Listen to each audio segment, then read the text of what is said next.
Mirage floors are synonymous with comfort, beauty, and durability. You'll see, Mirage thinks of everything, right down to the smallest detail, for flawless installation.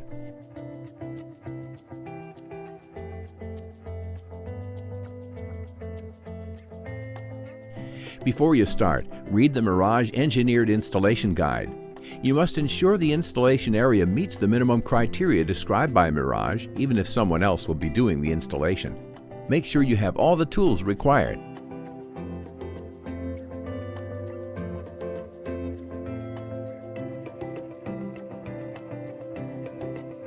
This video will describe how to prepare the installation surface, carry out the installation, and maintain a Mirage floor.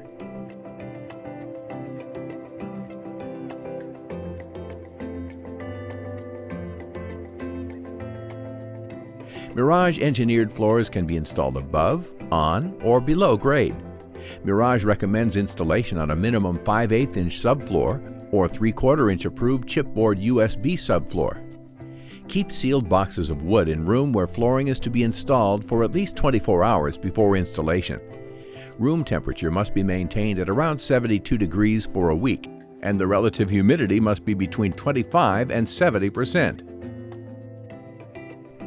Wooden subfloor moisture reading must not exceed 12%, and differential between boards and subfloor must be less than 4%.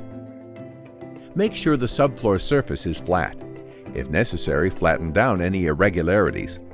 Screw the subfloor directly to joists to prevent any movement or squeaks. Replace any subfloor that shows water damage or structural weakness.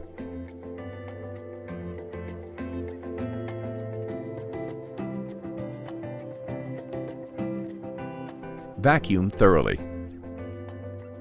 Install the vapor retardant by rolling it out along the subfloor joists. Overlap the edges of the vapor barrier and staple it to the subfloor every 8 inches or 10 inches.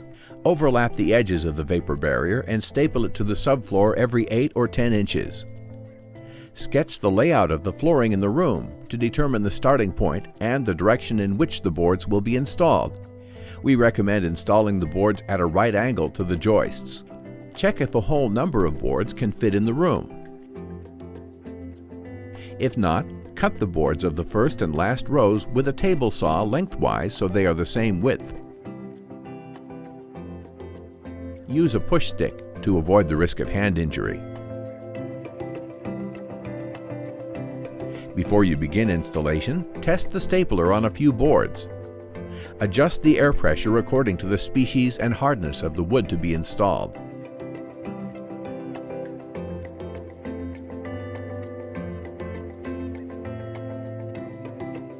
Using a chalk line, mark a guideline parallel to the starting wall, making it as wide as the boards, and add 1/4 inch.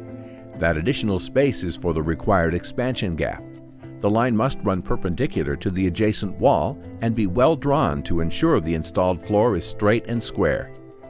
To get a good balance of colors and grades, open more than one box of boards and install boards with more striking variations in less visible areas. Because of wall proximity, the boards have to be manually installed with a hammer and finishing nails. Position the first board 1/4 inch from the perpendicular right side wall with the tongue of the board positioned along the guideline. Pre-drill board vertically every 4 inches as close to the wall as possible and nail it down with finishing nails. That way the baseboards will cover the nails. Finish tapping the nails in with the nail punch.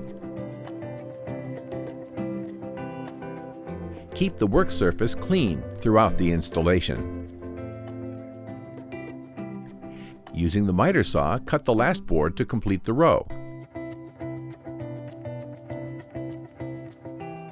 Place the sawed end against the wall, leaving 1/4 inch for the expansion gap. Start the second row with the trimmed end if it is at least 6 inches longer or shorter than the board used in the last row. This will help you avoid lining the joints up or creating too regular of a pattern. The next rows are installed in the same way, only with the stapler. Staple the boards every 4 to 5 inches and at least 2 inches from the end of each board.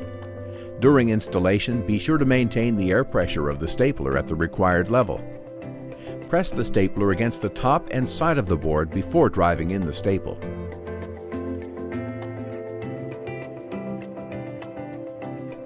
Because the last row will be close to the wall, it will have to be installed the same way as the first.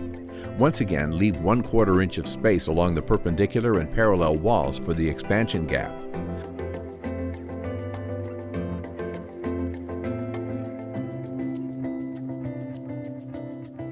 Always place your tools on one of the cardboard boxes the boards came in. Punch holes in the boards every 4 inches, then nail the boards down with a hammer and finishing nails.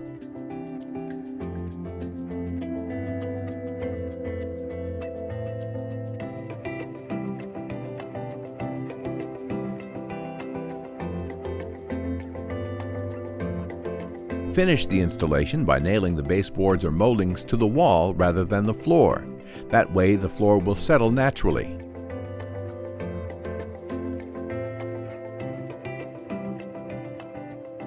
Use a wax pencil the same color as the floor to hide the nail heads.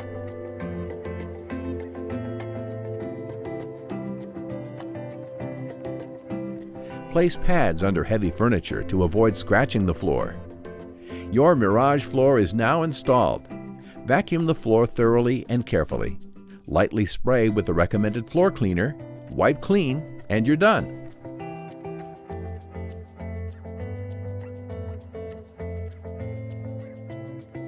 Here are some Mirage tips to ensure installation goes smoothly. Carefully prepare the installation surface. Check the humidity levels. Sketch a layout. Test the stapler and the air pressure. Place pads under heavy furniture. For more information on installing and maintaining Mirage products, see the guides and support section of our website at miragefloors.com.